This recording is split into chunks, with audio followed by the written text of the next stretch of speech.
everyone, welcome to Hot 7's Nightly News. I'm lovely St. Amy Joseph. Thank you for joining us. The administration of the Sir Arthur Lewis Community College has come in for some stiff criticism in the wake of a proposed hike in fees. The college is earmarked to increase the cost of tuition by 100%, stirring public concerns about accessibility to all of St. Lucia's youth. As such, the government has stepped in, demanding answers from the SALCC administration. More in this report from Rochelle Gonzalez. The government of St. Lucia has put its foot down with the board and management of the Sir Arthur Lewis Community College in opposition of their latest fee hike proposal. The board sat down with the Cabinet of Ministers on Monday morning to present a rationale for a fee increase which has been the source of major concern for the Ministry of Education over the past few months. Senior Communications Officer for the Government of St. Lucia, Nicole MacDonald, expressed the government's apprehension. This is of concern to us, especially a fee increase of 100%.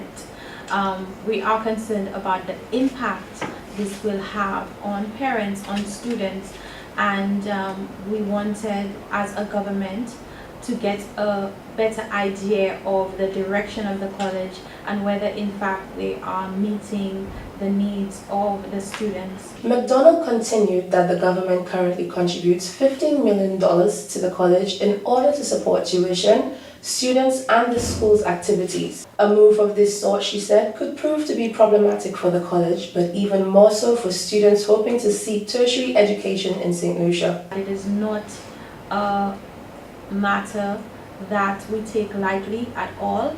We are aware as a government of the impact this will have on parents, especially at this late stage, and we want to engage the Sir Arthur Lewis Community College, and we want Sir Arthur to continuously engage the people of St. Lucia in terms of such decisions and the impact it would have. The Senior Communications Officer said the college needs to bear in mind that the government is seeking to improve economic development for the island in terms of schooling and higher education. MacDonald added that as the world progresses, the college needs to pay closer attention to the traffic they may be sending towards possible competition. So the Ministry of Education has been offering some cost-effective courses. We have been inviting colleges to St. Lucia to offer, whether it be online, or whether it be that they set up campuses in St. Lucia so that St. Lucians now have options, which is why we're even more concerned about the direction that Sir Arthur Lewis is going, because there is more competition now than before and persons have choices in terms of how they further their education. MacDonald said although the government applauds the college's attempts to keep up with the times, namely their plans to transform into a university, they also want to ensure that this is done in a way that does not hinder people's ability to attend college. Reporting for Hot 7 Nightly News, I am Rochelle Gonzalez. Thank you, Rochelle. Still with education, but on a more progressive note, St. Lucia will be participating in the annual First Global Challenge Robot Olympics under the theme Energy Impact.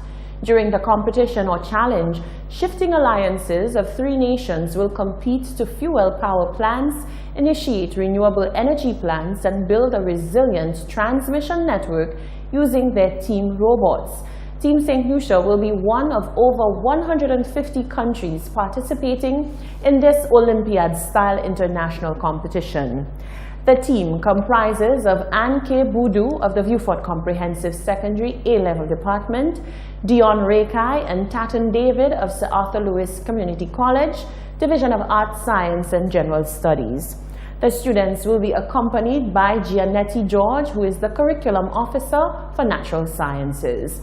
The First Global Challenge is a high-profile international robotics competition bringing together high school-age participants from over 150 countries who work together to solve global challenges.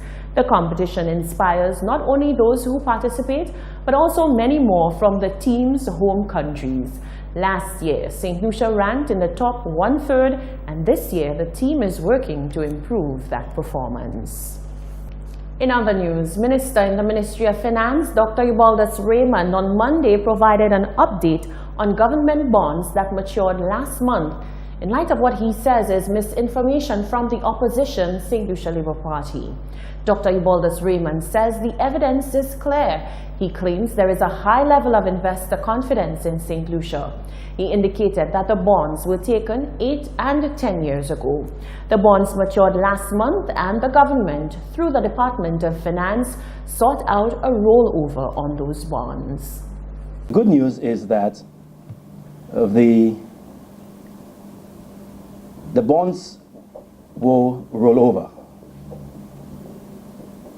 And even better news is that the $70 million bond was actually oversubscribed. In other words, the government went out to get $70 million, and investors had such a great appetite for our bond, we actually raised $80 million, $10 million more than the $70 million.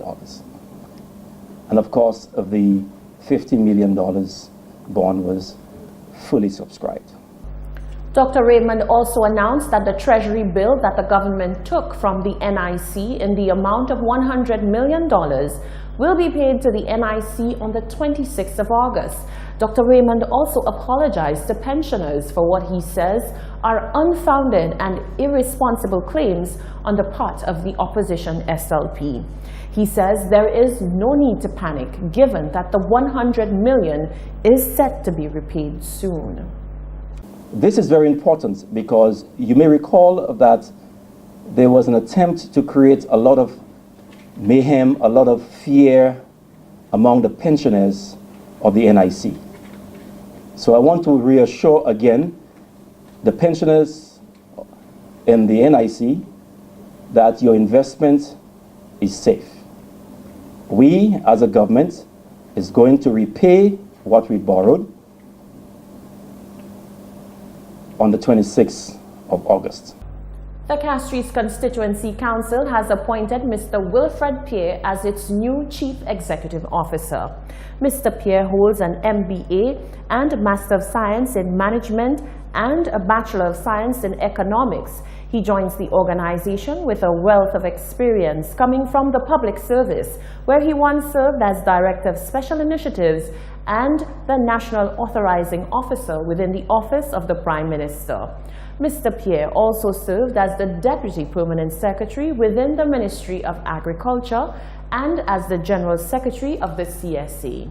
The new CEO will assist with the general administration of the Castries Constituency Council under the direction of the Mayor, Peterson Francis. Among his responsibilities are enhancing and delivering Council's strategic plans.